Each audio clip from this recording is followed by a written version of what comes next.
Wellman TV. Ricardo Willis. Kabanata 151 Direktang Nap Unit. No wonder sobrang smitted si Liam kay Summer noon, ni hindi niya magawang makinig sa sarili niyang mga magulang. Sa sandaling ito, si Ricardo ay nakatingin kay Summer na may parehong infatuated expression. Tulala siyang tumango at sinabing, "Ang ganda."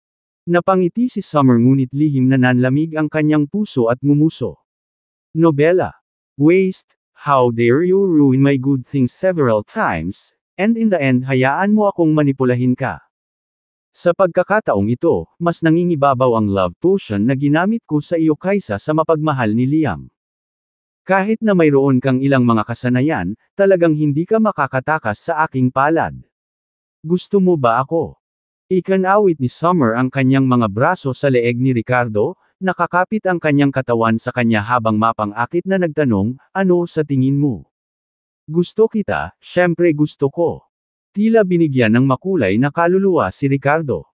"Since that's the case, if I ask you a few questions, you must truthfully tell me, otherwise, hinding-hindi na kita kakausapin." Pananakot na sabi ni Summer. "Huwag mo akong pansinin, please. Kahit anong itanong mo sa akin, sasabihin ko." Tila nagulat si Ricardo at mabilis na nagpahayag, "I'm sorry." Tiningnan ni Summer ang unpromising na anyo ni Ricardo at lihim na nanunuya sa kanyang puso. "Tinatanong kita, saan mo nakuha ang lahat ng mga kasanayang ito? Dahil interesado ako sa iyo, natural na nasuri kita. Ordinaryong tao ka lang dati, wala ka talagang alam. Bigla kang naging makapangyarihan.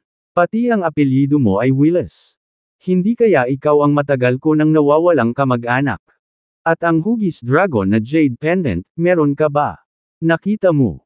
Tinitigan ni Summer si Ricardo at nagtanong. "Actually, nakita ko na ang jade pendant na iyon dati. Ang mga kakayahan ko ay ipinasa sa akin ng aking ama, at binalaan niya akong huwag basta-basta ibunyag ang mga iyon. Mamaya, nang ang aking anak na babae ay nagkasakit at wala na akong ibang pagpipilian, sinimulan kong gamitin ang mga kasanayang ito. Yung palawit na jade na hugis dragon, pag-aari ng tatay ko." Bakas sa mukha ni Ricardo ang pagkalasing na para bang sasagutin niya ang anumang itatanong sa kanya ni Summer. "Your dad. Where is your dad? Sabihin mo dali." Nang marinig ang mga salita, bakas sa mukha ni Summer ang pagkasabik ng mapilitan itong magtanong. "Ang aking ama ay naglakbay sa Luco Orc West kasama ang aking ina noong ako ay 18, at hindi na siya bumalik." Malungkot na sabi ni Ricardo. Totoong-totoo ang pangungusap na ito. Nang umalis ang kanyang mga magulang sa taong iyon, partikular na ipinagkatiwala ng kanyang ama ang hugis dragon na jade pendant kay Ricardo at hindi na bumalik, nawala sa mundo mula noon. Si Ricardo ay humawak ng isang kislap ng pag-asa sa lahat ng mga taon na ito, umaasa na sila ay buhay pa. "By the way, Summer, sino ka? Bakit mo hinahanap itong jade pendant?" Sa sandaling ito, isang banayad na pahiwatig ng lamig ang bumungad sa malalalim na mga mata ni Ricardo nang mausisan niyang tanong kay Summer. "Sinabi ko na sayo, ang may-ari nitong jade pendant ay ang nawawalang kapamilya ko. Ricardo, parang pamilya ko rin kayo. So, walang problema." Napangiti si Summer. Hearing this, Ricardo revealed a nervous look. "Ano? Kung ganoon, hindi tayo pwedeng magkasama." "Sino may sabi niyan? Hindi naman kami malapit na kamag-anak, kaya okay lang. Kahit noong unang panahon, ang magpinsan ay maaaring magpakasal sa isa't isa." Palarong tinukso ni Summer si Ricardo. "That's good. That's good. Siya nga pala, Summer, kung mahahanap mo ang kinaroroonan ng tatay ko, siguraduhin mong ipaalam mo sa akin. Nasa tatay ko ang pendant na iyon." Nakahinga ng maluwag si Ricardo at saka nagturo. Narinig ito ni Summer at tahimik na napabuntong hininga, "Alam ko. Ganyan ka rin. Kung may narinig kang balita tungkol sa tatay mo, siguraduhin mong sabihin sa akin." Siyempre. Napatingin si Ricardo kay Summer na may nabiglang ekspresyon. "Sige, I have to go. Ito ang contact information ko. Kapag may balita na, ipaalam agad." Kumalas si Summer sa kanyang pagkakahawak sa leeg ni Ricardo at sumakay sa kanyang sasakyan, paalis.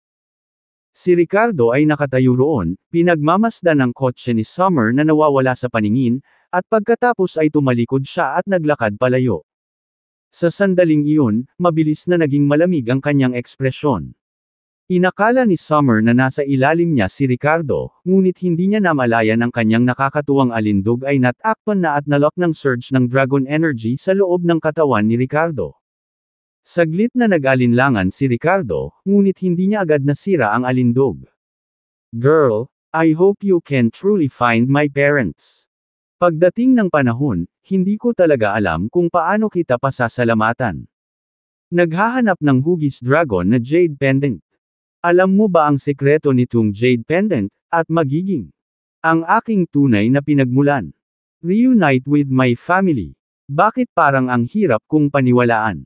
Noong gabing iyon, umalis si Ricardo sa villa at naupo na naka-cross-legged sa isang tiwangwang na burol.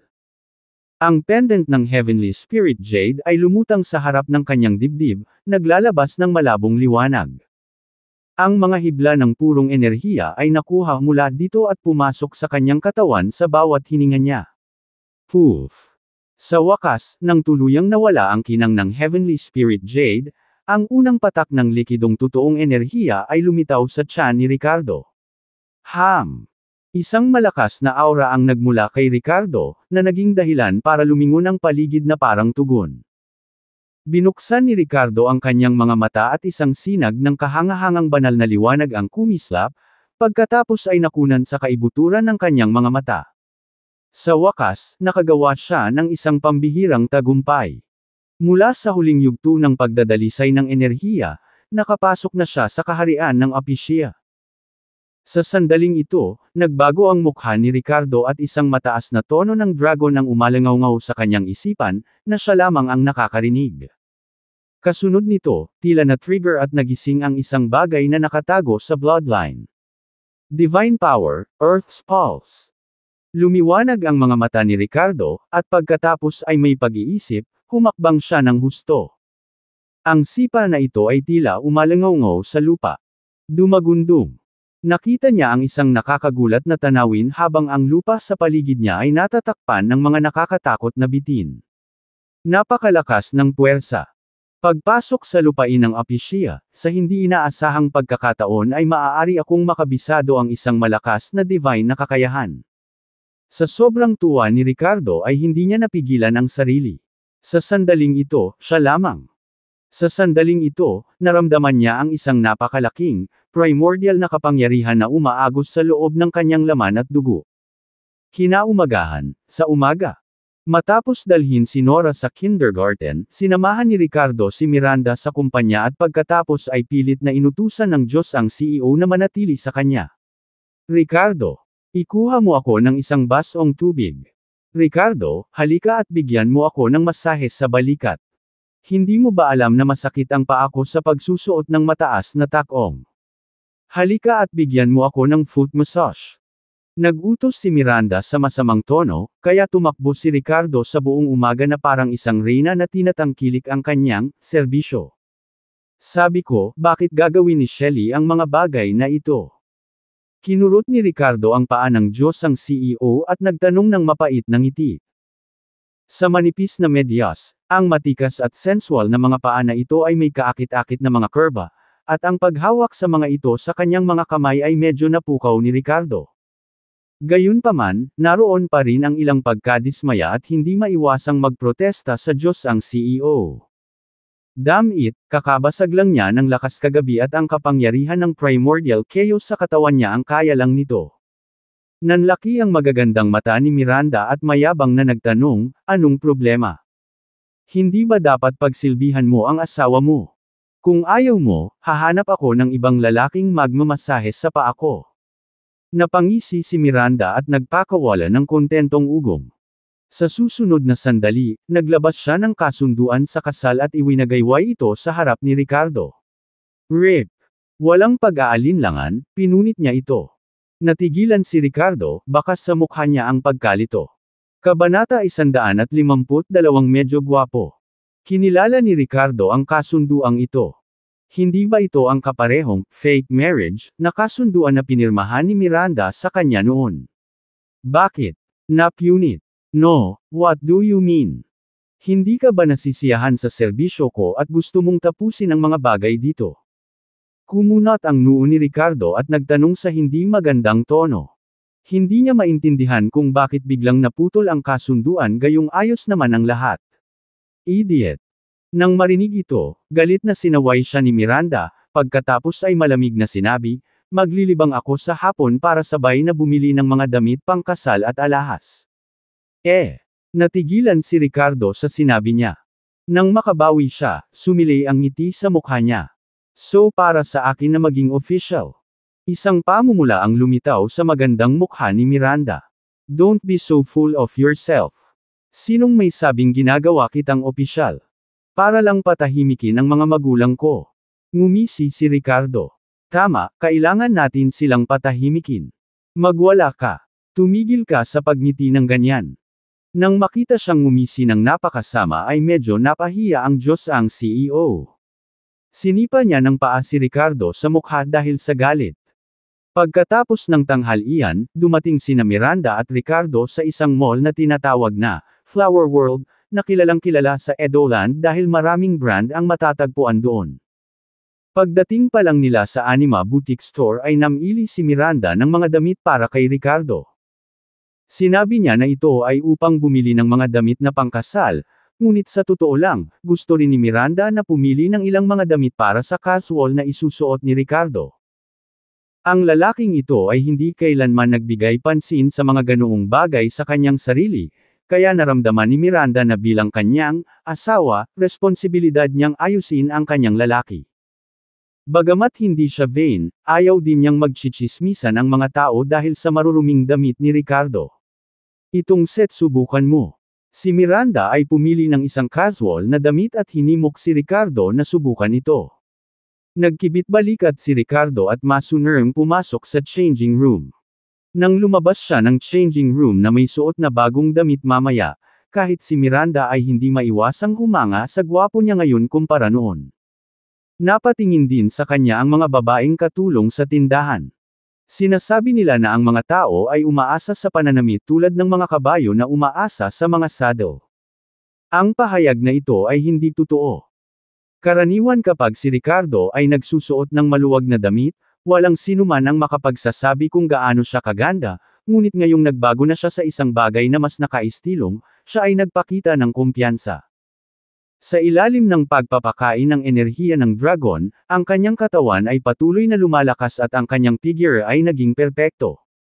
Malapad na balikat, makapal na kalamnan sa dibdib, slim bewang at tuwid na binti. Honey, anong meron?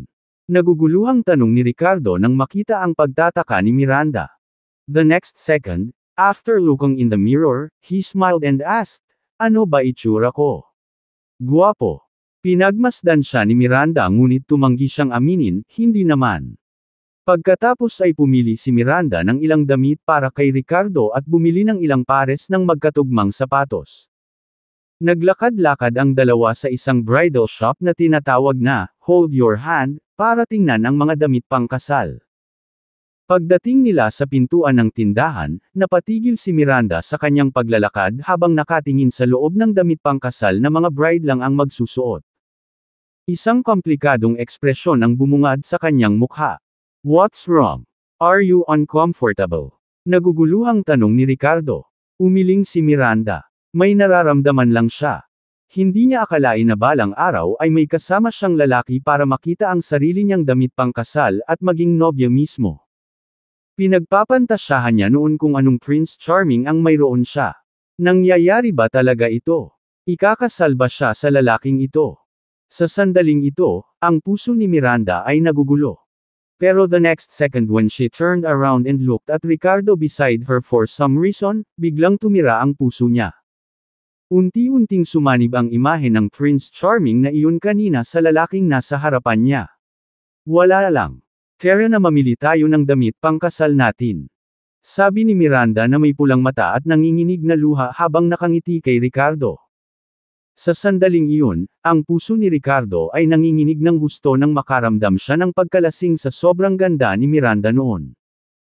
Gayunpaman, sa sandaling iyon ay biglang umalangaw-ngaw ang isang hindi kanais-nais na boses, "Oh hey there cousin. You brought your boy toy here to look for wedding dresses." Nang marinig ang boses na ito, kapwa napakunot ang noo ni na Miranda at Ricardo na bakas ang inis. "Oo. Kakakuha lang namin ng pharmaceutical company. Double happiness daw ang sabi ng parents ko. Ipapakasal ko si Ricardo, syempre kailangan na nating bumili ng wedding dress. Harlow, kailangan mong baguhin ang sarcastic mong ugali, kung hindi. Sinong magkakagusto sa'yo?" Tiningnan ni Miranda ang mapanuksong ekspresyon ni Harlow at tumugon ito ng mabait. Bukod dito, nataman niya si Harlow kung saan ito pinakamasakit. Nang marinig niyang binanggit ni Miranda ang pharmaceutical company, naging pangit ang mukha niya. "Miranda, anong maganda dyan? Sirang pharmaceutical company lang yan. Napakaraming industriya ng Low family. We don't need this one company. Kapag naging head of the family ang tatay ko, lahat ng industriyang iyon ay sa atin na. Isa ka lamang trahedya na pinalaya sa aming pamilya." Galit na sagot ni Harlow. Nang marinig ang pahayag na ito, pinutol siya ni Miranda, "Nagiging pinuno ng pamilya ang tiyuhin ko. Masyadong malayo ang iniisip mo. Malusog at malakas pa rin si Lola. Kahit matandang hindi ka magiging ulo." Sino may sabi? Si Lola ay. Magsasalita pa sana si Harlow pero agad na pinigilan ang sarili. "Ano naman si Lola?" Malamig na tanong ni Miranda na may singkit na mga mata. Saglit na nag-alinlangan si Harlow habang sinabing, "Paano siya? Huling beses na nagalit siya ng iyong buong pamilya at nagsuka siya ng dugo dahil dito. Hindi mo ba alam iyon? Araw-araw na lumalala ang kanyang kalusugan dahil sa inyo ni Willis. Mga aksyon." Ang pagkarinig sa mga salitang ito ay naging sanhi ng pagbabago ng ekspresyon ni Miranda ng ilang beses. Bumalatay sa mukha niya ang pagkakasala at pag-aatubili. Bagamat naiinis din siya kay Victoria at kinasusuklaman ang kanyang unfairness at walang interes, kahit na ano, lola pa rin nila si Victoria. Nanalo siya sa huling labanan sa kumpanya ng parmasyutiko, at nakipagkompromiso kay Victoria. Dahil dito, nailabas na ang malaking sama ng loob sa puso ni Miranda. Sa sandaling ito, nang marinig na si Victoria ay labis na nagalit na siya ay dumura ng dugo at ang kanyang kalusugan ay lumalala, hindi napigilan ni Miranda na hindi maging komportable. "Kamusta na si Lola?" Nag-aalalang tanong ni Miranda. "Walang kinalaman sa'yo. Stop pretending like you care." Kumislap ang ekspresyon ni Harlow na tila ayaw pag-usapan pa ang paksang ito. The next moment, she sneered at Ricardo and changed the topic. "Oh, tingnan mo nga yang binili mo. Ang gulo mo ngayon. Pinsan ko ba ang nagbabayad ng outfit mo? You're such a freeloader." Hindi maiwasan ni Harlow na humanga sa itsura ni Ricardo sa sandaling ito. Damn it, ang gwapo talaga nitong freeloader. Bakit hindi ko napansin kanina? Kabanata 153. Walang may gusto sa iyo, gaya ng sinasabi ng lahat. May pera ako, pero hindi ba ako mabibili ng sarili kong asawa ng damit? Naiinip na tanong ni Ricardo. Ngumisi si Harlow, "May pera ka. Ang pera mo ay galing sa pinsan ko." "Ricardo, walang hiya kang kumain ng libreng pagkain at umasta pa rin na parang karapatan mo ito. Paano magkakaroon ng malaking pagkakaiba sa pagitan ng mga lalaki?" Humarap siya kay Miranda at nagyabang, "Pinsan, hindi mo pa siguro alam. Engaged na rin ako ngayon. Nag-propose si Cacper sa akin." Nako, kaso nakalimutan mo, siya pala ang tagapagmana ng Jade Wholesale Group ni Monty. Tatay ko inlo ang pinakamalaking jade wholesaler ng Crinford na may mga asset na nagkakahalaga ng bilyon. Kahit na sumikat muli ang iyong pharmaceutical company, ilang taon ang aabutin para maabutin mo ang pamilyang Atkinson. Malamig na sumimangot si Miranda nang marinig niya ito at mariing sinabi, "Kahit na tumagal tayo ng maraming taon para makahabol sa pananalapi, sarili nating pagsusumikap ang magdadala sa atin doon. Wala ka man lang pag-angkin sa yaman ng pamilya ng boyfriend mo. Ano kailangan mo bang magpakitang gilas?" Mayabang na tumawa si Harlow, "Haha, sour grapes ka lang ba? Wala kang mahahanap na boyfriend na mayamang katulad ko. Laging matuwid, pero kung pakakasalan mo si Mr. Austen, hindi ba mas glamorous kaysa sa pagsunod sa freeloader na ito? Ikaw. Sabihin mong hindi ako makakahanap ng asawa, ngunit sa aking ama bilang pinuno ng pamilya Low, maraming lalaki ang pumipila para sa akin, gaano man kasama ang ugali ko. Tinawag ni Miranda si Harlow sa kanyang malupit na mga salita kanina, ngunit masyadong ipinagmamalaki ni Harlow at ipinagpatuloy niya ang pagyayabang tungkol sa kanyang pakikipag-ugnayan kay Cuthbert. Ito ang nagparamdam kay Miranda na para siyang sinampal sa mukha. Oh really? You're getting engaged with Cuthbert? Tinaasan ni Ricardo ng kilay si Harlow. Yes, and what about it? Don't forget to come at our engagement ceremony, you freeloader. Saka baka ma-realize mo kung gaano kagaling ang fiancé ko kumpara sa'yo. Nakangusong itinaas ni Harlow ang kanyang baba. Hindi ko alam kung mas magaling ba siya o hindi, pero ang alam ko malapit na siyang makipaghiwalay sa'yo. Naniniwala ka ba o hindi? Ganti ni Ricardo. Break up with me. Are you crazy? Inggit ka lang kasi mas magaling ang lalaki ko sa'yo. Are these feelings jealousy or envy? Naiinis na sambit ni Harlow. Maya-maya lang ay mabilis na lumabas si Cuthbert mula sa restroom patungo sa kanila. Harlow, namili na ba tayo ng formal wear natin? Dahil nakatalikod sa kanya sina Miranda at Ricardo, hindi nakilala ni Cuthbert ang dalawa. I haven't decided yet. May nabangga akong tulala na nagsabing maghihiwalay na tayo. Maniniwala ka ba? Inilibot ni Harlow ang kanyang mga mata. Hearing this, Cuthbert exclaimed, sino nagsabi niyan? How could I ever break up with you? Damn it, I'll kill him. Siya yun. Yung lalaking iniingatan ng pinsan ko, panunuya ni Harlow habang nakaturo kay Ricardo. Saglit na natigilan si Cuthbert bago ibinaling ang ulo kay Ricardo at Miranda. Kinilig siya ng todo. Ngumiti si Ricardo kay Cuthbert at sinabing, maghihiwalay na kayo. Sabi ko na nga ba eh. Mr. Willis. Ilang beses na umikot ang mga talukap ng mata ni Cuthbert habang nauutol ang kanyang mga salita. The next second he forced out a bitter laugh and asked Lachlan why he would say such things. Harlow is family with your wife. How could we possible split apart like that? Anong pamilya? Walang kinalaman ang mga pamilya natin sa isa't isa. Cuthbert, what are you talking about? What Mr. Willis? Are you crazy or something?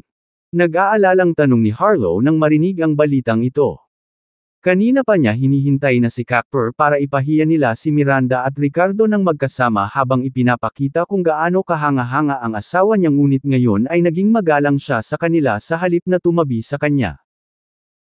Nang marinig ni Harlow na sinabi ni Cuthbert na itinuring niya ang kanyang sarili na bahagi ng kaparehong pamilya ni Miranda, naisip niya na ito ay dahil ayaw nitong mangyari ang masamang dugo sa pagitan ng mga kamag-anak sa harap ng kanyang mukha kaya mabilis niyang dumistansya kay Miranda at Ricardo sa pagsasabing hindi sila magkampi ng sarili niyang pamilya. Narinig mo ba yun? Walang pinagkaiba ang pamilya natin. Bahagyang tumawa si Ricardo habang tinanong si Cuthbert, narinig mo ba ang sinabi niya? Ilang ulit na namula ang mukha ni Cuthbert sa galit. Anong klaseng biro ito? Paano makakalaban ni Harlow si Mr. Willis? Kung magkakasama sila hindi ba kakalabanin din nila si Mr. Willis? Siguradong hinahanap ng lalaking ito ang kamatayan. Pumayag lang siyang pakasalan si Harlow dahil bilyon-bilyon ang asset ni Monty pero iisa lang ang anak kung magpakasal si Harlow sa kanilang pamilya. Kalahati ng mga asset na iyon ay magiging sa kanya rin kahit na nahulog ang Low family sa mga mahirap na oras. Sa kalaunan, hindi na siya mag-aalala tungkol sa pagkain o damit mula noon. Matapos marinig ang tungkol dito mula kay Harrow, umuwi si Cuthbert at nakipag-usap sandali kay Monty bago sumang-ayon ng walang pag-aalinlangan. Ngunit ang talagang interesado sila ay hindi ang pagkakakilanlan ni Harlow bilang pangalawang anak na babae sa pamilya Low, kundi si Ricardo mismo. Bagamat nakita ni Cuthbert na tila hindi magkasundo sina Harlow at Ricardo noon sa sagala ni Anton, hindi niya ito masyadong iniisip. Akala niya maliit lang na alitan ng magkamag-anak. Anyway, magpinsan sina Harlow at Miranda. Ibig sabihin kung pakakasalan niya si Harlow, si Ricardo ang magiging brother-in-law niya. Kaya't direkta siyang nag-propose kay Harlow at pinili pa ang petsa ng pakikipag-ugnayan. Gayunpaman, ngayon ay sinasabi ni Harlow na hindi siya makikipagkasundo kay Ricardo. Sinabi rin ni Mr. Willis na makikipaghiwalay na siya sa kanya. Ito ay isang pahiwatig. Kung hindi pa rin niya ito maintindihan, hindi ba't kailangan niyang manampa na hindi siya makikipagkasundo kay Mr. Willis? Hinding-hindi makakalimutan ni Cacper kung paano hindi matalo ni Ricardo ang master ni Sciola na inaangkin ni Jay na numero 1 eksperto sa Crinford. Hindi rin niya nakakalimutang lumuhad si Jay sa harap ni Ricardo na tinatawag siyang master. Harlow, break na tayo. Frank ang sabi ni Cacper sa kanya. Nobela. Tumigil sandali si Harlow sa pag-aakalang nagkamali siya ng narinig. Ano? Anong sabi mo? I said let's call it quits from today on at wag mo na akong kontakan ulit. Naiinip na sabi ni Cacper. Cacper, are you crazy or something? Nakapili ka na ng engagement date tapos ngayon gusto mo na akong hiwalayan. Hindi makapaniwalang bulalas ni Hero. You better make yourself clear about why I'm not good enough for you. Galit na sagot ni Cacper. Niloloko mo ba ako? Hindi makapaniwalang tanong ni Hero. Anong ibig mong sabihin? Sigaw ng galit na Hero na humawak sa damit niya ng mahigpit. Kalimutan mo na ang kaunting impluwensya mo mula sa pamilyang Low. Sawa na ako sa lahat ng dramang ito, sigaw ni Cacper na itinulak siya pababa sa lupa habang lumingon kay Miranda at Ricardo na may nakakalokong ngiti sa kanyang mukha, Mr. Willis. Madam, kung wala pang iba ay alis na ako. Ricardo nodded his head slightly waving his hand dismissively, sure thing. Let's grab dinner sometime. Mukhang maganda. Sagot ng isang excited na Cacper na paulit-ulit na tumango sa kanilang paanyaya. Sa sandaling iyon, napaupo si Harlow sa lupa, natulala habang pinagmamasdan si Cacper na yumuko at kumamaw kay Ricardo. Si Ricardo na naman. Paanong itapon na lang siya ni Cacper para sa gigolo na ito? Ano ang nagbigay sa kanya ng karapatan? Ano nga ba ang naging espesyal sa gigolo na ito? Kabanata 154 siya, tanging siya. Let's go, honey. Pipili tayo ng wedding dress. Sabi ni Ricardo. Sinulyapan ni Miranda si Harlow na nakaupo sa lupa at hindi pinansin habang sinusundan niya si Ricardo sa bridal shop. Wala na siyang magandang nararamdaman sa pamilya ni Romeo at hindi nadamay sa pagtatapon ni Harlow. Na-curious lang siya kung bakit parang gumagalang si Cacper kay Ricardo. Ricardo, hintayin mo ako. I'm going to make you regret this. Sigaw ni Harlow habang nagbubulungan at nagtuturo ng mga daliri ang mga tao sa paligid niya. Napangisi si Ricardo sa sinabi niya. Sure thing, but don't forget na may utang ka pa sa akin sa isang tetay. Namula si Harlow sa galit at tumakbong nakagat ang labi matapos bumangon mula sa lupa dala ang kanyang bag sa kamay. Makalipas ang isang oras, pagkatapos mag-order ng kanilang mga damit pangkasal at suit, sabay na lumabas ng mall sina Ricardo at Miranda. Bakit takot na takot sa'yo si Cacper? Hindi maiwasang magtanong ni Miranda nang makapasok na sila sa sasakyan. Na-curious siya kung paano naging sunod sanyiran si Cacper sa paligid niya noong magkasama sila noong araw na iyon. Well, tumawa si Ricardo.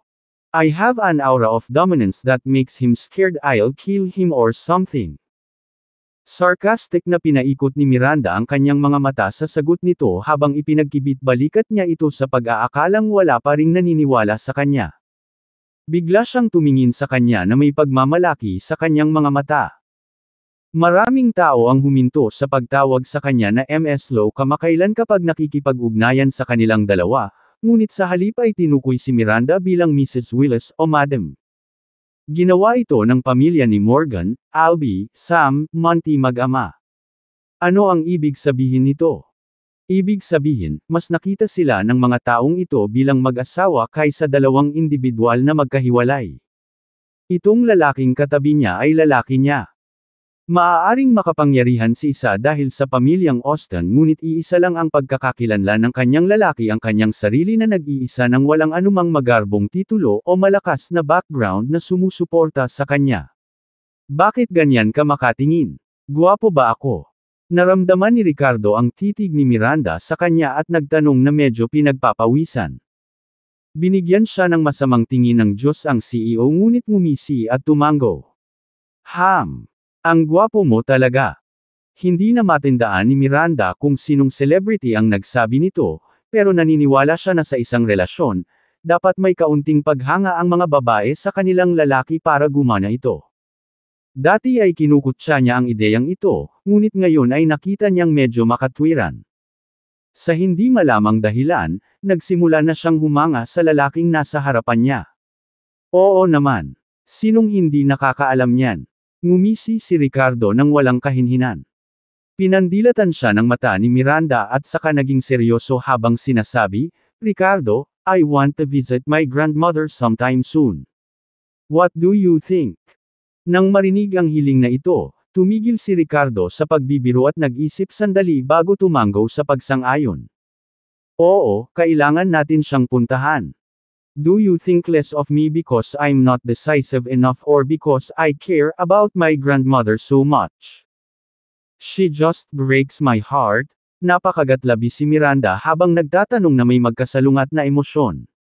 How could I? That's your lola after all. If you were heartless towards her instead of caring like this, then maybe I would think less of you, nakangiting sagot ni Ricardo. Nagpasya silang bibisitahin ang lola ni Miranda mamaya. Ngayon ay may sinabi si Harlow na hindi gaanong pinapansin ni Miranda ngunit nahuli ni Ricardo ang isang bagay na hindi karaniwan tungkol dito. Nobela. 3:00 pa lang ng hapon, kailangan nang bumalik ni Miranda sa kumpanya para ipagpatuloy ang pagtatrabaho. Matapos siyang ihatid, nagpasya si Ricardo na hintayin si Nora sa gate ng Eastview Kindergarten. Nang matapos ang paaralan, nakita ni Ricardo ang isang grupo ng maliliit na bata na masayang tumatakbong palabas. Sa kanila, mabilis niyang nakita ang figure ni Nora. Daddy. Tumakbo palabas ang maliit at masayang tumawag habang hawak ang kamay ni Ricardo. She seemed quite excited, but Ricardo frowned and asked, Sweetheart, what happened to your face? May nasaktan ka ba? Sa maliit na mukha ni Nora, makikita ang mga palatandaan ng pinsala, at ang isang mata nito ay naging itim. Labis nitong ikinabahala si Ricardo. Hindi ibang tao ang nanakit sa akin, ako ang bumugbog sa kanila.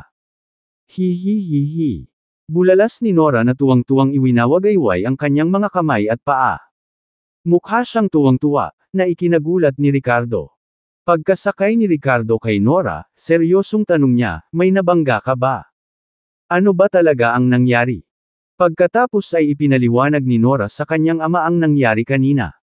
Hinayla ng isang maliit na batang lalaki sa kanyang klase ang kanyang palda, at kahit na 5 taong gulang pa lamang siya, alam niya kung paano protektahan ang sarili at nakipag-away sa kanya.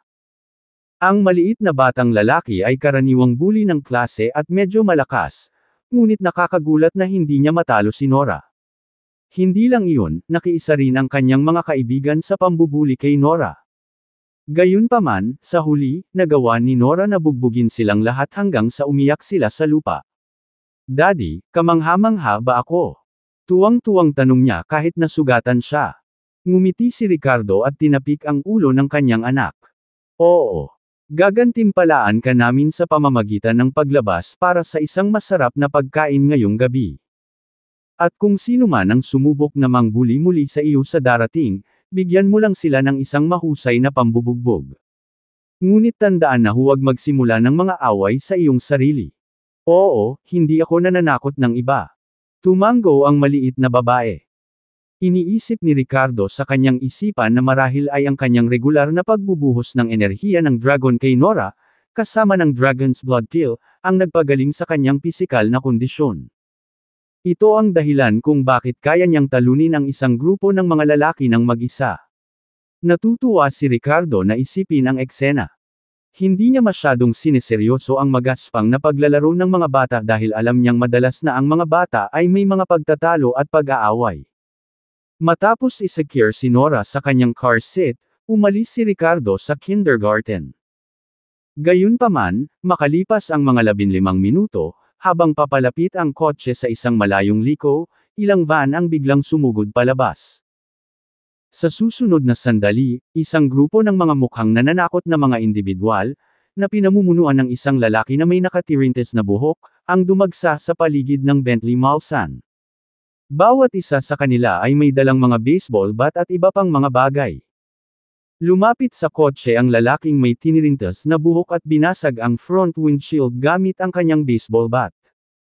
Nabasag ang bintana ng sasakyan, at lumipad ang mga bubog sa kotse. Mabilis na sinangga ni Ricardo si Nora at nanlamig ang mga mata. Mapusok na sumigaw ang nakatirintes na lalaki, lumabas ka sa kotse. Si Nora, takot, nagsimulang umiyak, Daddy, natatakot ako. Wow! Sa harap ng mga nananakot na mga individual na ito, siya ay nabalot ng takot. Kabanata 155 Isaalang-alang itong isang pabor sa akin, ang boss. It's okay, baby. These guys are just filming a martial arts movie, pag-alaw ni Ricardo kay Nora habang umiiyak sa takot. Nang marinig ito, humagalpak ng tawa ang grupo ng mga nananakot na individual. Ngumisi at nagmura ang lalaking may tirintas, gagawin ko ang nanay mo ng martial arts movie. Sa sumunod na segundo, itinutok niya ang kanyang baseball bat kay Nora at binyantaan ito ng may masamang ekspresyon sa kanyang mukha. Bakit ka umiiyak, little brat? Kapag tapos na ako sa papa mo, ibebenta kita sa bundok. Namutla sa takot si Nora at kumapit ng mahigpit kay Ricardo. Daddy, mas asama silang tao. Sa sandaling iyon, naramdaman ni Ricardo ang lamig na damaloy sa kanyang gulugod sa sinabi ng lalaki. Hinawakan niya si Nora at tiniyak. It's okay. This uncle is just playing a bad guy role really well. Don't be scared. Si Daddy talaga ang bida sa martial arts movie na ito kaya hayaan mo na akong bugbugin sila. Ilang beses na pinaikit ni Nora ang malalaking mata bago tuwang-tuwa na nagtanong, talaga? Biglang may kumatok ulit ng malakas sa pinto ng driver ng Bentley Mulsanne. Ano ba? Umalis ka na dito. Galit na sigaw ng lalaki. Marahang tinapik ni Ricardo ang ulo ni Nora bago lumabas ng sasakyan na may yelong ekspresyon sa mukha habang isinara ang pinto nito sa likuran niya. Pinadala ba ng mga magulang ng munting bully na iyon? Ang mga bata ay nag-aaway sa lahat ng oras. Hindi na kailangan ang lahat ng ito, mahinahon niyang sabi sa kanila habang naglalakad siya patungo sa kanila. Nang marinig ang pahayag na ito, napatigil sandali ang nakatirintes bago tumawa ng malamig, huwag kang ang magsalita ng kalokohan. Nandito kami para alagaan ka dahil nakipagkulitan ka sa isang taong hindi dapat ginulo. Bahagyang ipinikit ni Ricardo ang kanyang mga mata sa mga salitang ito. Parang may sama ng loob sa kanya ang mga taong ito pero sino kaya ito? Hindi maaaring si Isao ang tiyuhin ni Miranda dahil alam nila kung gaano siya kalakas matapos talunin ng madali ang Black King Kong. Kaya sino pa kaya ito? Darwin siguro. Ano Darwin? Malamig niyang tanong ng Mare Alizenia na baka may laban sa kanya si Darwin. Bullshit. Alagaan mo na lang siya. Baliin ang dalawang pa akong kailangan. Mabangis na utos ng braided man habang winuwagayway ang kamay sa kanilang mga nasasakupan. Sa sandaling nahulog ang mga salita, isang grupo ng mga magnanakaw ang sumugod na may mga armas sa kanilang mga kamay. Nanlilisik ang mga mata ni Ricardo, base lang sa inyo. Siya ay sumulong ng walang kapantay na lakas, naghagis ng mga suntok at sipa na nagdadala ng matatalim na tunog ng pagsipol, paglukso at pag-iwas sa gitna ng karamihan. Kahit na direktang humarap sa mga bakal na kutsilyo at bakal gamit ang kanilang mga kamao at paa, nanatili siyang hindi nasaktan. Sa sandaling ito, pinipigilan ni Ricardo ang kanyang lakas ngunit nagawa pa rin itong mapabagsak ang 20 o higit pang mga tulisan sa loob lamang ng isang dosenang hininga. Yay! Galing ni Daddy. Ang galing ni Daddy. Sa kotse, nakita ni Nora ang kanyang ama na napakalakas, at ipinalakpak niya ang kanyang maliliit na kamay at tumawa. Pakiramdam niya ay kahanga-hanga ang mga action scenes ng kanyang ama. Bakas sa mukha niya ang pagkagulat sa lalaking may tinirintas na buhok na hindi pa nakakagalaw. Anak, hindi ko inasahan na isa kang martial arts practitioner. Gayunpaman, hindi ikaw ang kapareha ko. Nasugatan mo ang mga kapatid ko. Ngayon, bibigyan kita ng pagkakataong ayusin ito. Bayaran mo ako ng 50 milyong dolyar para sa mga gastusin sa pagpapagamot at ililigtas ko ang iyong buhay. Kung hindi, ngayon ay nabali ko ang iyong mga paa at itinapon ka sa ilog. Napagbili ko rin sana ang iyong anak sa mga human trafficker. Nang marinig ang mga katagang ito, tila isang lamig ang lumabas sa mga mata ni Ricardo na parang sesabog na. 50 milyon na gastusin sa pagpapagamot. Haha, coincidence naman sa number na yan. Akala mo pa ba hindi si Darwin ang nagdala? Sayang, hindi kita bibigyan ng pagkakataon. Mamamatay ka ngayon. Nagbanta talaga ang taong ito na sasaktan si Nora. Walang alinlangang pinukaw nito ang hangarin na pumatay kay Ricardo. Sa sumunod na segundo, tumalikod si Ricardo at naglakad papunta sa kotse, binuksan ang pinto at nakangiting hinawakan ang ulo ni Nora. Baby, mukhang maganda ba? Galing. Daddy, ang galing mo. Hikab. Patuloy sa pagsasalita ang maliit, ngunit biglang humikab at ipinikit ang kanyang malalaking mata, nakatulog. Ang sumunod na eksena ay hindi na akma para makita ni Nora. Biglang tumalikod si Ricardo at tinadyakan ang paa. Nag-iwan ng isang malalim na pulgadang lapad na bakas sa lupa, bumaril siya na parang bala. Looking for death. I am a master of bright force. Sa tingin mo ba talaga na ang pagkatalo sa iilan sa mga nasasakupan ko ay maaaring maging yabang sa harap ng amo ko? Nang makita ito, ang lalaking may mga tirentas ay ngumisi ng masama, at isang kahangahangang aura ang lumabas sa kanya. Sinuntok niya ng napakalakas. Sa susunod na sandali, nagbanggaan ang mga kamao. Basag, basag, basag. Sa tunog ng mga buto, ang lalaking may mga tirentas ay pinalipad pabalik. Bawat pulgada ng buto ng kanang braso niya ay nabasag. Ang braso ko. Sinira mo ang braso ko. Nanlaki ang mga mata ng lalaking may tinirintas na buhok at napasigaw sa takot at sakit. Nagkakagulo ka dahil sa putol na braso.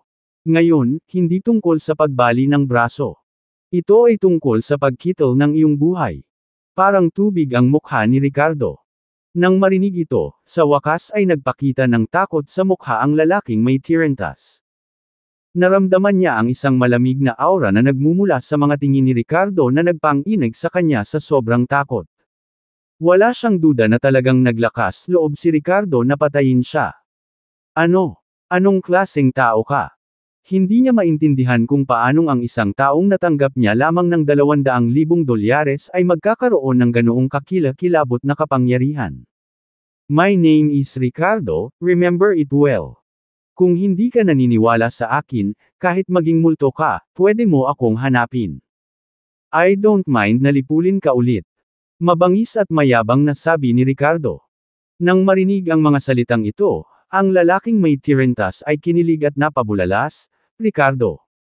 Ang pangalan mo ay Ricardo. Excuse me. Are you Mr. Willis? Nauutol ang boses niya, parang natatakot pero excited din. Nangongolekta lang siya ng pera at hindi niya talaga alam ang pangalan ni Ricardo dahil hindi naman sinabi ni Darwin sa kanya. Binayaran lang siya para gawin ang trabaho, at hindi talaga sinabi ni Darwin sa kanya ang pangalan ni Ricardo. Ibinigay lamang niya ang larawan ni Ricardo at ang pattern ng pagsundo niya sa kanyang anak sa kindergarten halos araw-araw. Sa sandaling ito, nang marinig niya ang pangalan ni Ricardo at pinagsama ito sa kanyang mabigat na lakas, biglang nahulaan ng nakatirintes ang pagkakakilanlan ni Ricardo. Kilala mo ba ako? Tumaas ang isang kilay ni Ricardo at nagtanong sa malamig na tono. Mr. Willis, subordinate ako ni Mr. Ward. Tama ang hula mo, ang bastos na si Darwin ang nagtanong sa akin na guluhin ka. Pero hindi ko alam na ikaw yun. Kung alam ko, kahit 100 beses mo akong bigyan ng lakas ng loob, hindi ako maglalakas loob na guluhin ka, Mr. Willis. Nobela.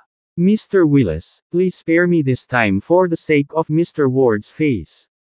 Paulit-ulit na pakiusap ng lalaking may tirentas.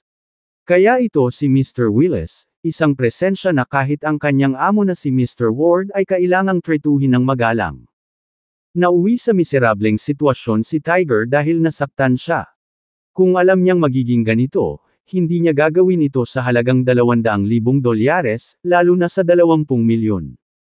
Ngunit sa kabutihang palad, alam niyang may ilang koneksyon ang kanyang amo kay Mr. Willis. Dahil sa mukha ng kanyang amo, dapat siyang iligtas ni Ricardo. Mga lalaki ni Henry. Napataas ang isang kilay ni Ricardo sa pagtataka. Gayunpaman, sa sumunod na segundo ay malamig siyang ngumuso at naging blur muli upang walang awang atakihin ang lalaking may mga tirentas. Kabanata 156. Hindi ko kailangan ng ebidensya. Matapos bumagsak ang nakatirintes na lalaki sa lupa, ang lahat ng kanyang mga paa ay namilipit at nabali. Kahit na ang mga buto ay nalantad sa isang nakakagulat na paraan. Ang buong tao ay ganap na walang silbi. Willis, napakawalandiya mo. Nobela. Tao ako ni Mr. Ward.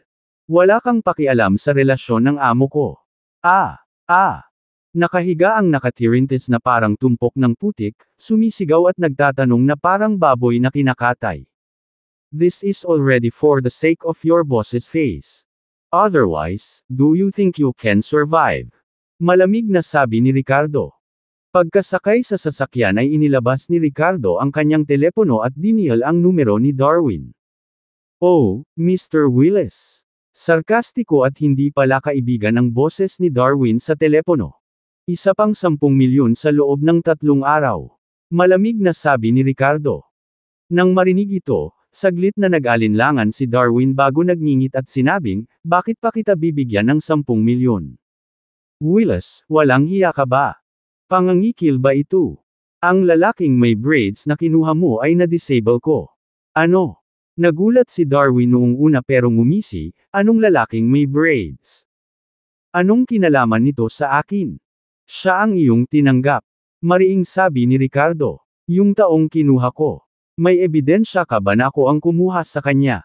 Siya ba mismo ang nagsabi o ako mismo ang nag-frame sa kanya? Tumangging aminin si Darwin. I don't need evidence to do things. 3 days or face the consequences. Walang pag-aalinlangan na ibinaba ni Ricardo ang tawag matapos niyang ipaliwanag ang kanyang punto. Ang ilang mga tao ay hindi nangangailangan ng pangangatwiran o ebidensya. Basta akala niya sapat na sila. Kamusta? Ilang beses sumigaw si Darwin sa kanyang telepono ngunit nalaman niyang ibinaba na siya. Mukhang galit at nandidiri siya ngayon. Ricardo. Sino sa tingin niya? Sa pagkakataong ito ay bahagyang kumunat ang noo ni Christina sa tabi niya at nagtanong, anong nangyari? Ipinaliwanag ni Darwin kung ano ang nangyari pagkatapos ay napabuntong hininga si Christina ng malamig, ang yabang talaga nitong si Willis He thinks saving me once gives him unlimited demands. Binigyan siya ng iyong ama ng 50 milyon, at naglakas loob pa rin siyang humingi ng higit pa. Napakatangang taong mabababang uri na may mahihirap na pukana. Huwag kang matakot, anak. Kung maglakas loob siyang kumilos sa labas ng linya, tatawagan ko ang lolo mo at ipapadala ko sa kanya ang taong mag-aalaga sa tanggang ito na hindi alam ang kanyang lugar. Sa likod ng aming pamilya ay ang makapangyarihang pamilyang Brit sa kabisera. Bakas sa mukha ni Christina ang pagmamalaki at angas. Ang pamilyang McLaughlin ay maaaring hindi kasing prestihiyoso ng mga pamilyang Low o Ward sa Edoland, ngunit hindi dapat maliitin ang kanilang background dahil sa panig ng ina ni Christina siya ay si Christina Brit, anak ng pinuno ng pamilyang Brit sa kabisera. Ang pamilyang Brit ay may kapangyarihang kasing dami ng pamilyang Austin at isa sa 4 na pangunahing pamilya sa kanilang estado. Gusto pa niya ako ng 10 milyon. Tingnan natin kung ano ang magagawa niya kung hindi ko siya ibigay. Acting so arrogantly, meron ba siyang ganoong klase ng kapangyarihan? Confident na sabi ni Darwin. Nagiging mayabang na itong si Ricardo. Sa isang underground boxing arena, ang alipors ni Henry na si Rowan ay may malungkot na ekspresyon sa kanyang mukha. Sa isang stretcher sa harap nila ay nakahiga ang isang lalaki na may bali ang mga paa na nababalot ng plaster cast. Hindi rin naging maganda ang ekspresyon ni Henry. Sinabi mo ba sa kanya na ikaw ang aking lalaki? Mahinahong tanong ni Henry. I did, boss. I was very respectful when I told him that I'm working for you, mapait na sabi ni braided hair man. Pero wala man lang siyang respeto. Boss. Tapos na ako. Tapos na ang buhay ko. Huminga ng malalim si Henry at iwinagayway ang kamay para kunin ng iba si braided hair man. Si Rowan lang ang nanatili kay Henry pagkaalis ng lahat. Young Master, anong dapat nating gawin? Itong Ricardo na ito ay hindi nagpapakita ng respeto sa atin. Ilang beses mo na siyang tinulungan, nakatagpo ng iba't ibang sitwasyon, at binigyan mo pa siya ng mukha. Ngunit nang ahas siyang magpatong ng kamay sa ating mga tao nang walang pakialam. Dapat ba natin siyang kausapin? Pinandilatan ni Henry si Rowan, ano ang silbi ng pakikipag-usap sa kanya? Let's just let this matter slide for now. We can consider our previous relationship cancelled. Pagkasabi nito ay nag-iba-iba rin ang ekspresyon ni Henry, na nagpapakita ng sama ng loob kay Ricardo, pakiramdam na wala siyang respeto. Hindi napigilan ni Ricardo ang kalokohan ni Nora, kaya kinuha niya ang batang babae upang kumain ng mamantika na junk food na pagkain. Matapos pauwiin ang maliit na batang babae, pinaandar niya ang kanyang sasakyan upang ayusin. Buti na lang at hindi niya itinapon ang electric bike na sinasakyan niya noon. Alas 6:30 ng gabi, dumating si Ricardo sa Lowe's Pharmaceuticals sakay ng kanyang lumang electric bike. Asan yung sasakyan? Bakit ka sumakay dito? Medyo natarante si Miranda nang makita ang sakay ni Ricardo. Anong silbi nang nakaupo ka lang sa kotse? Tara, ihahatid na kita. Ngumisi si Ricardo at tinapik ang backseat ng electric bike. Hindi siya nang ahas na sabihin kay Miranda na nabasag ang Bentley, baka magalit ang Diyos ang CEO. Hindi sa inakala ni Ricardo na masyadong nagmamalasakit si Miranda sa sasakyan, ngunit natatakot siyang baka samantalahin nito ang sitwasyon. Walang paraan, ang babaeng ito ay gumagawa ng maraming gulo kamakailan at hindi niya alam kung bakit. Kapag wala siyang magawa, medyo gusto niyang asarin si Ricardo. Nag-aalala si Ricardo na kung pagtitiisan niya si Miranda, baka makaisip ito ng mga pakulo para abalahin siya. Saglit na nag-alinlangan si Miranda, ngunit kalaunan ay sumakay sa likurang upuan ng electric bike. Sa totoo lang, hindi pa nakasakay ang dalagang ito sa ganitong uri ng transportasyon. Naka-cross-legged si Miranda at eleganteng nasa gilid. Gayunpaman, pagkaupo niya ay muntik na siyang matamba at agad na natakot at napasigaw. Buti na lang at mabilis na nakareact si Ricardo at nahawakan niya ang nanginginig niyang kamay, pinayagan siyang makahiram ng lakas. Hold me tight. Aalis na tayo. Ngumisi si Ricardo at pinaalalahanan siya. Binigyan siya ni Miranda ng isang mabangis na tingin at sinabing, ikaw na dirty scoundrel, sinasadya mo ba ito? Naghinala ang Diyos ang CEO na iba ang dahilan ng asungot na ito para hindi magmaneho. Gayunpaman, mahigpit pa rin niyang hinawakan ang baywang ni Ricardo at ipinatong ang ulo sa likod nito. Isang hindi maipaliwanag na pakiramdam ng seguridad ang bumalot sa kanyang puso. Ito yung tinatawag nating cruising. Tara na. Tawa ng tawa si Ricardo at pinahit ang susi para simulan ang kanyang electric bike. Ricardo, ayoko umuwi. Pwede mo ba akong samahan mamasyal? Si Miranda ay nakahiga sa malapad na likod ni Ricardo, pakiramdam na nag-aatubili na humiwalay ng landas at pumunta sa kanilang magkahiwalay na tahanan. Pagkatapos ng 10 minuto, bumaba si Miranda sa electric bike, at ipinarada ito ni Ricardo sa gilid ng kalsada sa labas ng South City Night Market. Ang daming espesyal na merienda dito. Tara na, ihahatid na kita para kumain ng masasarap na pagkain. Binigyan siya ni Miranda ng masamang tingin. Hindi ako bata, alam mo. Pinapalabas ako para sa masarap na pagkain. Naisip niya sa sarili. Sino sa tingin ng kumag na ito ang niloloko niya? Acting like I'm Nora or something. Kabanata 157. Nasaan ka? Nang hinabol siya ng mga naunang manliligaw ni Miranda, nagpadala sila ng mga bulaklak at mag-agarang sasakyan o inimbitahan siya sa mga high-end na lugar.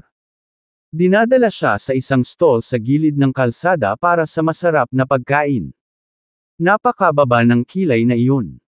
Gayunpaman, tiyak na ang mababang kilay na diskarte na ito ang nagpangiti ng husto sa Diyos ang CEO. Pagtingin sa mataong night market sa kanyang harapan, si Miranda ay napuno ng kuryusidad at pananabik. Hindi pa siya nakapunta sa ganoong lugar sa kanyang buhay. Pagdating sa pagkain sa labas, kumain siya sa bahay o pumunta sa mga mag-agarang restaurant. Tungkol naman sa pamimili, nagpunta lamang siya sa mga mall at specialty store. Ramdam ang makapal na usok at kapaligiran dito, tiningnan ng Diyos ang CEO si Ricardo na may magagandang mata at kinuha ang kanyang kamay. Fair na. Dito ba siya nakatira noon? Siyempre kailangan niyang maranasan ito. Habang nagtatawanan at nagbibiruan ang dalawa sa pagpasok sa isang kalye sa night market ay nagkagulo sa hindi kalayuan. Kailangan bayaran ang stall fee. Isang grupo ng mga kabataan ang naglakad patungo sa isang stall sa labas ng night market na pinangunahan ng malakas na nagsabi. Ang mga kabataang ito ay walang ganoong uri ng pabago-bagong pakiramdam na parang mga maliit na hoodlum sa kanila. Para silang mga miyembro ng ilang underground force, mga opisyal na miyembro na may tamang katayuan. Ang pinuno ay nakasuot ng itim na vest na nagpapakita ng kanyang matipunong mga braso nang mangolekta siya ng mga bayarin mula sa mga nagtitinda. Magalang pa rin ang kanyang ugali hanggat ang mga nagtitinda na ito ay sumusunod sa mga patakaran dahil sila ang may pananagutan sa kaligtasan ng booth pati na rin ang pagpapanatili ng normal na kaayusan sa bahaging ito ng night market. Sa alinmang lipunan o klase saan man ay may sarili nitong itinakdang mga alituntunin ngunit maya-maya lang ay may ibang grupo na sumugod ng may panganib.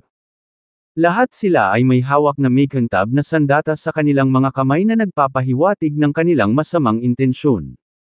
Hey Rocky. Nangongolekta ng bayad dito. Maya-maya ang mga taong ito ay pinamunuan ng isang taong nakapantalon at sando na nakaturo kay Rocky gamit ang kanyang machete na nagsasabing, "Anong ginagawa mo, Jack? Bakit mo dinala ang iyong mga tauhan?" Sumubsob ang mukha ni Rocky habang nagsasalita ng bastos, "Anong ibig mong sabihin? Anong gagawin mo sa amin? Do what? Do something about you all.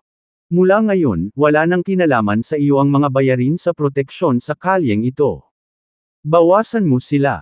Malamig na tumawa ang lalaking nakapantalon habang mukhang mabangis, "Atak." Hindi na nag-atubili si Rocky at ikinaway ang kamay sa mga tauhan niya. Nagkita ang dalawang grupo at nagsimulang mag-away nang walang masyadong sinasabi. Mabilis na nagtago ang mga kalapit na nagtitinda upang maiwasang magkaroon ng dugo sa kanila. "Jack! Rocky!" Gulat na bulalas ni Miranda nang makitang nag-aaway ang dalawang grupo. "Kilala mo ba sila?" Tumaas ang kilay ni Ricardo at nagtanong. Lahat sila mga tauhan ni Mason, bakit sila nag-aaway? Mukha namang naguguluhan si Miranda. Biglang nagbago ang mukha ni Ricardo nang may naisip siya. Sa oras na ito, sina Jack Lowe at ang grupo ni Rocky ay pumasok na sa isang mainit na labanan. Si Jack ay isang bihasang manlalaban mula sa pamilya Lowe na ipinadala ni Victoria upang magtrabaho para sa Mason. Bagamat may mga husay din si Rocky, hindi siya kalaban kay Jack at dahado na siya matapos siyang laslasan sa balikat. Natamba rin ang mga kapatid niya ng mga tauhan ni Jack. Pinaikit ni Ricardo ang kanyang mga mata at sumugod nang makita ang sitwasyong ito. Sa mahinang tunog, bumulwak si Jack ng dugo habang siya ay lumipad paatras habang si Ricardo ay madaling humarap sa kanyang mga tauhan. "Willis, ikaw ba yan?" Tinakpan ni Jack ang kanyang dibdib sa gulat bago nag-aagawan upang tumakbo palayo sa gulat sa susunod na segundo na may nakasulat na takot sa kanyang mukha. "Mr. Willis." Nakakagulat, kilala rin ni Rocky si Ricardo, at tuwang-tuwa siyang napasigaw nang makita siya. Saglit na nag-alinlangan si Ricardo ngunit hindi hinabol si Jack. "What happened between you and Jack? Bakit kayo nag-away?" Mabilis na naglakad si Miranda na may hindi tiyak na tono ng boses. Mukhang galit si Rocky habang nagngangalit ang mga ngipin, "Miss. Hindi ako ang inaway ni Jack, dahil lahat sila nagtaksil kay Mason." "Sila? Sino sila?" Matigas na tanong ni Ricardo. "Ang mga bihasang mandirigma mula sa pamilya Lowe na nagtrabaho sa ilalim ng Mason." Nagluwa si Rocky ng ilang bula ng dugo habang mukhang malungkot. Sa sandaling bumagsak ang mga salitang ito, nagpalitan ng tingin sina Ricardo at Miranda. Alam nila kung ano ang nangyari mula noong araw na iyon nang dumalo sila sa auction ng Graham family kung saan nakita nila kung gaano ang problema ni Mason. Ito pala ay dahil sa bagay na ito. Malamang lola ko ang gumawa nito. Nakagat ni Miranda ang kanyang labi, bakas ang galit sa kanyang magandang mukha. Matapos gumaling si Rocky at ang iba pa para sa kanilang mga pinsala, tinawagan ni Ricardo si Mason. Nobela. Noong una, hindi sumagot si Mason. Hanggang sa pangatlong tawag lang niya ito sinagot. Hey bro-in-law, what's up? I'm kinda busy, tanong ni Mason na may pilit na tawa. Anong pinagkakaabalahan mo? May nangyari ba? Naging seryoso ang tono ni Ricardo. Wala naman masyado. Bakit mo natanong? Sinubukan ni Mason na maging walang pakialam. Ngayon ko lang nakitang nag-aaway ang mga tauhan nyo. Or should I say mga dating lalaki nyo? Sabi ni Ricardo sa mahinang boses bago nagpalit ng tono. Nasaan ka? You don't have to worry about it bro-in-law. I can handle this. Nag-alinlangan sandali si Mason bago sinabi iyon. Ngunit sa sandaling iyon, boss, dinala ni Charlie mula sa pamilya Low ang ilang eksperto. Ano ang dapat nating gawin? Parang balisa si Dennis at nagpanik pa sa telepono. Mabilis na ikalat ang lahat ng mga bisita. Magsama-sama sina Pitbull at Jeremy. Utos ni Mason. Hindi sila makakarating ni Jeremy. Nakaharang sila sa ibang lugar. Ang teritoryo natin ngayon ay nag-aaway kung saan-saan. Ang ilan sa ating mga kapatid ay dumanas ng matinding casualty. Seryosong wika ni Dennis. Mason, saang lugar ka ba? Sabihin mo. Sa puntong ito, mahinang narinig ni Ricardo ang kanilang pag-uusap at sumigaw ng malakas sa telepono. Nagkaroon ng katahimikan sa kabilang dulo ng ilang segundo bago lumabas ang boses ni Mason na may bakas ng kawalan ng pag-asa, bro-in-law. Kalimutan mo na. Lahat ng mga eksperto ay nagtaksil sa akin. Tiyak na pupunta ako. Down. Hindi na ako magiging Mr. Low. Huwag ka na dito. Isang mapait na ngiti ang pinakawalan ni Mason na para bang nawala na ang kanyang fighting spirit. Siya ay dating mukhang hindi kapani-pani walang kaakit-akit sa ibabaw bilang tagapagmana ng ikatlong henerasyon ng pamilya Low. Siya ang big shot ni Edoland na si Mr. Low, na maraming bihasang subordinate sa ilalim niya at maraming teritoryo. Gayunpaman, karamihan sa mga skilled subordinate na ito ay talagang mga miyembro ng Low family. Ngayon ay nagutos si Victoria para sa lahat ng mga taong ito na iwanan siya at iwanan siya. Noong naging loyal kay Mason, iilan na lang sa mga pinagkakatiwalaang lalaki niya tulad nina Dennis at Jeremy ang nanatili. Ang mga puwersa ng Tiger na dati nang nasakop ay maaaring tumalikod sa kanya o sumali sa mga eksperto ng pamilya Low sa pagwawalis sa teritoryo ni Mason. Ang iba ay nanatiling neutral at tumanggi na tulungan siya. Naramdaman na ngayon ni Mason na ang tubig ay tumalikod sa kanya. Mason, sabihin mo kung nasaan ka. Tanong ulit ni Ricardo sa phone pagkatapos niyang magsalita. Ang tono ni Ricardo ay kalmado, malamig, ngunit determinado. Kabanata 158 nagbabago. Brother-in-law. Ibinuka ni Mason ang kanyang bibig, ngunit naputol ito sa direktang tanong ni Ricardo. Sabihin mo sa akin, nasaan ka? Matapos mag-alinlangan sandali, nagsalita si Mason sa malalim na boses. Gold Coast Club. Sige, pupunta ako agad. Make sure you stay safe until I arrive, bilin ni Ricardo. Naiintindihan ko, sagot ni Mason na may mapait na ngiti. Sa sandaling ito, nilapitan sila ni Miranda na may pag-aalalang ekspresyon. Siya at si Mason ay malapit na magkapatid at siya ay naging balisa sa sandaling ito ay nasangkot sa gulo. Huwag kang mag-alala, iuuwi muna kita at pagkatapos ay tingnan mo siya, paniniguro ni Ricardo sa kanya. Pupunta rin ako.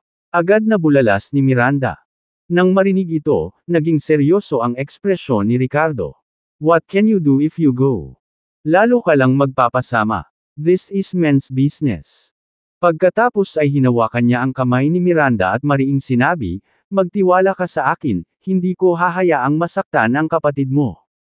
Ilang beses nagbago ang ekspresyon ng mukha ni Miranda bago tumango bilang pagsang-ayon, okay.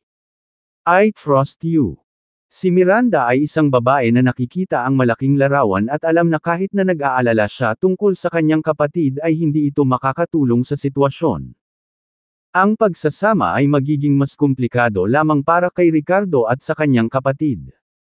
Pumara si Ricardo ng taxi matapos ihatid si Miranda sa bahay at sumugod sa Gold Coast Club. Sa kabilang bahagi ng bayan, sinamahan ni Eric si Gabriela, asawa ni Eric, sa isang gabing paglalakad pagkatapos ng hapunan habang sina Kaylan at Riva ay sumama rin sa kanila. Matapos makatanggap ng paggamot mula kay Ricardo noong huling pagkakataon sa Edoland, nagpasya silang pansamantalang manatili sa ari-arian ng Pamilya Ward sa halip na maglakbay pabalik-balik sa pagitan ng Edoland at Iloilo. Hindi nagbigay ng mukha si Ricardo sa mga tao mo. Nakakunot ang noo na tanong ni Eric kay Henry matapos marinig ang mga pangyayari ngayon. You bet he didn't. Alam niyang pagmamayari ko si Braid pero lumpo pa rin siya. Galit na sabi ni Henry. Ricardo wouldn't have done something like without reason though. Iyong lalaki siguro ang nag-provoke sa kanya, Riva speculated beside them. Kahit anong mangyari, sobrang pangit ng mga kilos niya. Malamig na sabi ni Henry. Nanatiling tahimik si Eric, bahagyang dumidilim ang mukha. Maya-maya lang, lumapit si Rowan at sinagot ang isang tawag. Pagkatapos niyang ibaba ang tawag ay may namuong mukha niya. Young Master, may malaking problema kay Mason, sabi niya. Oh, sagot naman ni Henry. Anong nangyari? Alam niyang hindi matatag ang kapangyarihan ni Mason nitong mga nakaraang araw. Ngayon, naging magulo ang lahat sa teritoryo ni Mason. Ang sarili niyang mga tao ay nag-aaway sa isa't isa. Ang mga eksperto sa Pamilya Law sa ilalim ni Mason ay lahat ay tumalikod sa kanya. Ang teritoryo ni Mason kasama ang kanilang sariling mga tauhan o ang pag-atake sa kanyang muog sa ilalim ng pamumuno ng Pamilyang Law na pangalawang in command. Hehe. I bet wala na si Mr. Law sa Edoland after tonight. Ngumisi si Rowan habang nagsasalita. Napatawa rin si Henry nang marinig ang balitang ito. Nakakatuwa ang palabas. Kung wala ang Pamilya Law, wala siyang iba sa atin. Si Henry at Mason ay nag-aaway sa loob ng maraming taon na ngayon ito ay isang uri ng nakatagong puot sa pagitan nilang dalawa. Gayunpaman, sa huling pagkakataon na pinaghati-hati nila ang natitirang puwersa ng Tiger dahil sa interbensyon ni Ricardo, nakapasa sila ng mapayapa ng walang anumang alitan na lumitaw sa pagitan nilang dalawa. Ngayong narinig na niya ang tungkol sa isang panloob na away sa loob ng organisasyon ni Mason, hindi naiwasang maging masaya si Henry sa mga pangyayaring ito. Sa tingin ko ay hindi. Biglang nag-pipe up si Riva na may panghahamak sa boses. Nang marinig siyang magsalita ng ganito ay naging sanhi ng pagdududa ni Henry at Rowan sa kanya. You mean Ricardo? Riva, you overestimate him too much. Anong magagawa ng isang tao sa ganitong kaguluhan? Bahagyang tumawa si Henry at umiling. Tama na Miss Bates, si Ricardo lang ay walang mababago. Naiinis na dagdag ni Rowan. Dahil sa nangyari kay Braidman, parehong may hinanakit sina Henry at Rowan kay Ricardo sa kaibuturan ng kanilang sarili. Kung kaya niyang patayin ng mag-isa ang lahat ng tinatawag na mga eksperto mula sa Pamilyang Law, sa tingin mo ba ay wala na siyang mababago? Pero seryosong tanong ni Riva. Nang marinig ito, biglang tumawa si Henry. Riva, ano ang pinagsasabi mo? Paanong ang isang tao lang ang mag-alis ng lahat ng mga ekspertong iyon mula sa Pamilya Law? Umiling si Rowan. Maliban na lang kung makumbinsi ni Ricardo si Edward na tulungan siya, hindi siya makakagawa ng kurba sa puwersang ito sa ilalim ng lupa. Pero paano nasangkot si Edward sa ganitong away? Noong huling nagpunta si Ricardo sa Ranlins Manor, itinago ni Edward ang lahat. Si Henry at maging si Eric ay hindi alam ang mga detalye ng nangyari, kaya wala silang ideya sa tunay na lakas ni Ricardo. Talaga, gusto mo bang tumaya? Confident na sabi ni Riva. The underground world of Edoland isn't going to change overnight. Mr. Law will still be Mr. Law after tonight. Habang ang iba ay nanunuya sa ideya ng isang tao na gumagawa ng pagbabago, si Riva ay may pananampalataya sa mga kakayahan ni Ricardo. Kung may naroroong dalubhasa, magugulat sila sa kapangyarihan ni Riva na abot na niya ang yugto ng Dark Force matapos nitong mabuo ang kanyang energy sense noong una siyang dumating sa Edoland kasama si Kaylan. Ito ay hindi kapani-paniwalang pag-unlad para sa napakaikling panahon at lahat salamat sa Fierce Phoenix Heart Sutra na ibinigay sa kanya ni Ricardo, isang hindi kapani-paniwalang makapangyarihang pamamaraan na sumalungat sa lowika. Hindi maisip ni Riva kung gaano kalakas si Ricardo kung maibibigay niya ang isang kahangahangang pamamaraan bilang kanyang sariling paraan ng pagsasanay. Ngumiti si Kaylan sa kanyang apo at tumango bilang pagsang-ayon bago nagulat ang lahat sa kanyang pagtitiwala din kay Ricardo. Nobela. Mukhang nagulat sina Eric at Gabriela habang sina Henry at Rowan ay lubos na naguguluhan kung bakit ganoon na lamang ang tiwala ni Kaylan at Riva sa kanya. Sige, masayang sabi ni Eric, wait and see. Magbabago ba ang underground world ni Edoland o may magbabago sa mga pangyayari ngayong gabi? Sumunod siyang lumingon kay Henry, Henry, dalhin mo ang iyong koponan sa Gold Coast Club ngunit laruin mo ito sa pamamagitan ng tainga. Kung makasalubong mo si Mason o mas mabuti pa kung nalaman mong nandoon din si Ricardo, tulungan mo sila. Kahit ano pa, iniligtas ni Ricardo ang buhay ko. Bakas sa mukha ni Henry ang pagkadismaya sa mga sinabi nito. Lolo, ilang beses na ba natin siyang tinulungan? Binigyan mo siya ng pera at ikinabot mo pa siya sa mga pharmaceutical distributors. Malaki rin ang ginawa ko sa kanya noong nakaraang business exchange meeting. Pero hindi niya ako binigyan ng mukha. Fine, he saved your life. I can help him tonight, depende sa sitwasyon. But this time, I will not help for free again. Kabanata 159 na iyuko ang iyong ulo, Mr. Lowe. Sa Gold Coast Club. Ngayong gabi, lahat ng mga panauhin dito ay pinaghiwa-hiwalay ng mga tauhan ni Mason upang maiwasan ang pananakit ng mga inosenteng tao. Ang dating kahangahangang gusali ng club ay madilim na ngayon, na parang nasa huling paa nito. Ang mga pasukan at labasan ng club ay napapaligiran ng mga eksperto ng pamilya Lowe, at kahit isang langaw ay hindi makatakas mula sa loob. Nagdala si Romeo ng mahigit 20 eksperto at 400 hanggang 500 miyembro ng kanilang puwersa para harangan ang pasukan ng Gold Coast Club. Sa mga ekspertong ito, mayroong 4 na Dark Force strongmen tulad ni Charlie at iba pa na nasa Bright Force level. Ang ganitong uri ng kapangyarihan ay talagang nakakatakot sa lungsod. Bilang isang top class na pamilya sa Edoland, ang lakas ng pamilya Lowe ay tunay na nahayag ngayong gabi. Sumigaw si Romeo na may kumpiyansa sa mukha, Mason, lumabas ka. Parang aakyat siya para maging bagong underground king ng Edoland. Nagpasya si Victoria na suportahan siya sa halip na si Mason. Ipinagmamalaki ni Romeo ang mga araw na ito pagkatapos matiyak na ang lahat ng eksperto sa pamilyang Lowe na ito ay gagamitin para sa kanya bago tuluyang maglunsad ng pag-atake laban kay Mason ngayon. Sumunod din sina Harlow at Elisa ngayon bilang mga babaeng kasama. Gusto nilang masaksihan si Romeo na bumaba sa pwesto si Mason at naging bagong underground boss sa makasaysayang sandali na ito. Matapos silang sampelan ng ilang beses sa mukha ng pamilya ni Miranda, paanong ayaw nilang maghiganti? Romeo, ang laki ng lineup mo. Sa mga oras na ito, tanging si Mason lang ang lumabas sa loob kasama si Dennis at ilan pang confidant sa paligid niya habang mahigpit na pinalibutan siya ng kanyang mga subordinate. Gayunpaman, kumpara sa lineup ni Romeo sa panig na ito, mukhang mahina pa rin ito, wala pang 100 katao ang pinagsama. Mayroon lamang 5 o 6 na mataas na antas na mandirigma tulad ni Dennis sa kanila. Nagharap ang dalawang panig sa pasukan ng Gold Coast Club. Mukhang hindi pantay.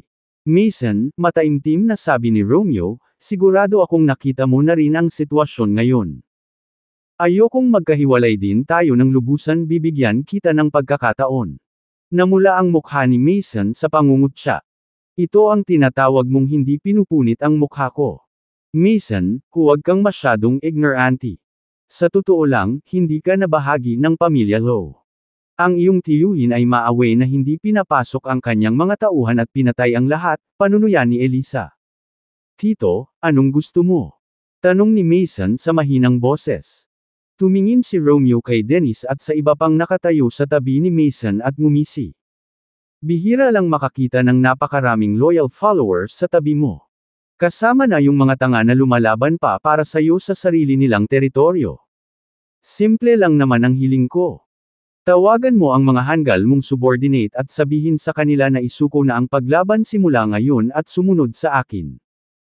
Tapos lumapit ka rito, yumuko ka ng 3 beses habang sinasabing Tito Romeo, sumuko na ako, patuloy niya. I will consider let you live unharmed since we're family after all. Nang matapos magsalita si Romeo, bumalatay ang galit sa mukha ni Mason habang mariin itong ikinuyom ang mga kamao. Kailangan niyang yumuko kay Romeo habang nanunood si Dennis at ang iba pa. At ang masama pa, ipasunod sa iba niya si Romeo. Parang tinapakan sa publiko ang kanyang mukha nang walang anumang pagkakataon ng pagtubos o dignidad na natitira sa kanya kailanman. Hinding-hindi ako susuko. Kinikilala ko lang si Mason bilang pinuno. Galit na sigaw ni Dennis habang naglalabas ng bakal na kutsilyo sa kaluban nito. Managinip ka kung sa tingin mo susundan ka namin. Ang iba pang pinagkakatiwalaang kaalyado ni Mason ay nagpahayag ng kanilang kasunduan ng may determinasyon, mamamatay tayo kasunod lamang ni Mason. Tawa ng tawa si Romeo sa sagot nila imbes na magalit. Itinuro niya ang grupo ni Dennis ng may panunuya, Mason, tingnan mo kung gaano katapat ang mga tagasunod mo. Worth ba silang mamatay para sa araw na ito? Sa tingin mo, hindi sila matatapos ng minced meat kung utos ko. Ang pagkarinig sa pananakot na ito na ginawa ni Romeo ay hindi natakot ni isa man sa kanila. Instead they stood firm together, mukha ba tayong duwag na madaling matakot? Matagal na tayong nakikipaglaban sa mga lansangan na ito. Hindi na tayo tinatakot ng kamatayan. I've been following Mason for so many years, and he always been kind to me. Kung hindi dahil kay Mason, matagal nang namatay ang nanay ko sa ospital. Kahit na mamatay tayo ngayon, hindi natin hahayaang maranasan ni Mason ang kahihiyang ito. Mason, magsalita ka. Sabay tayong lumaban. Sa pagtingin sa mga tapat na kapatid na ito, naramdaman ni Mason ang isang alon ng damdamin at nagsimulang mamula ang kanyang ilong. Nagtaas siya ng kamay at agad namang tumahimik si Dennis at ang iba pa. Huminga ng malalim si Mason. Tito, pag-iisipan ko muna. Ano bang dapat isipin? Ano pa ba ang magagawa mo kung mag-iisip ka pa? Huwag kang ang matigas ang ulo, pinsan. Napangisi si Harlow. Mr. Lowe, hindi mo kayang talunin ang buong pamilya Lowe. Maging matalino at yumuko ka, payo ni Charlie. Huwag mo kaming pilitin, dagdag niya. Iyuko mo man lang ang ulo mo para maligtas ang buhay ng mga kapatid mo. Hindi naman masama na sundan nila si Romeo. Napahamak ka nang wala ang pamilya Lowe bilang iyong suporta. Matagal ka na naming sinundan. Huwag mo kaming pahirapan, udyok ng ilan sa mga minsang sumunod kay Mason mula sa pamilyang Lowe. Ang ilan ay taos-pusong nagpapayo sa kanya habang ang iba ay natutuwa o nagdaragdag ng insulto sa pinsala. Mason, are you stalling? Do you really think kahit sino sa Edoland ay makakatulong sa pagbabalik tanaw? Mapanuksong tanong ni Romeo na nakataas ang kilay sa pagkakataong ito. Gayunpaman, sa sandaling iyon ay biglang umalangaw ang isang tunog ng makapal na yabag. Nag-iba ang mukha ni Romeo nang lumingon siya. Nobela. Isang itim na pulutong ng mga tao ang dumating mula sa likuran. Nanguna sa kanila ay walang iba kundi sina Henry at Rowan kasama ang ilang matataas na miyembro sa ilalim ng utos ni Henry. Ang pamilya ng Ward. Naghihinalang tanong ni Romeo. Darn it. Are they trying to interfere? Nagmura sina Elisa at Harlow nang makita nilang papalapit ang grupong ito na medyo nakaramdam din ng kaba sa loob ng kanilang mga puso.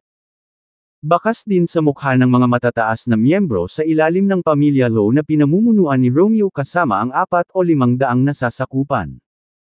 Samantalang ang grupo nina Mason at Dennis ay nakakita ng eksenang ito sa harapan nila, hindi nila maiwasang mapatingin sa isa't isa na nagtataka kung bakit dinala ni Henry ang mga tao dito. Hey, how exciting! Nagkakaroon ba ng internal strife ang pamilya Lowe? Pagkatayo ni Henry, nagtanong siya na may mapaglarong ekspresyon. Mr. Ward, ano ang ibig sabihin ng pagdadala ng mga tao dito? Sinusubukan mo bang manggulo? Tanong ni Romeo na may seryosong mukha at nagdagdag ng bakas ng pagbabanta sa kanyang tono, I advise you not to get involved in this mess. This is our own business as the Lowe family. Kabanata 160. This is not what I mean. Tumingin si Henry kay Mason, ngunit hindi nakita ang figure ni Ricardo. Huwag mo akong intindihin, nandito lang ako para manood ng palabas. Hehe. Nakangiting sabi ni Henry nang mapansing wala si Ricardo. Nang marinig ito, na-relax ni Romeo ang kanyang ekspresyon at nagsalita sa malalim na boses, kung gayon, bakit ka pumunta kasama ang napakaraming tao? Sa tingin mo ba nagkakaroon tayo ng panloob na salungatan sa pamilya Lowe at maaari mong samantalahin ito? Hayaan mo sabihin ko sa iyo, kahit si Mason lang, hindi ko siya sasaktan physically. I told you already na nandito lang ako para manood ng palabas. Natawa si Henry habang pinaglalaruan si Mason. I've been competing against Mason for years now. If he fall from grace, of course I have to come see what happens. Haha. Nang marinig ang pahayag na ito mula kay Henry, malamig na napangiti si Romeo, sana nga. Sa sandaling ito nang marinig nilang muli ang deklarasyon ni Henry, ipinakita ni Mason at ng kanyang mga kapatid ang galit sa kanilang mga mukha. Inaasahan nila na si Henry ay magdadala ng mas maraming tao na may napakalaking kasiyahan. Nagkaroon ba ng twist sa sitwasyon ngayon? Masyado na pala silang nag-expect. Kung tutuusin, hindi naging maayos sina Henry at Mason. Paano niya kaya sila matutulungan? Pero, biglang nagbago muli ang tono ni Henry na nagpaten sa loob ng lahat. Ano ba? May sasabihin ka pa ba? Maingat na tanong ni Romeo.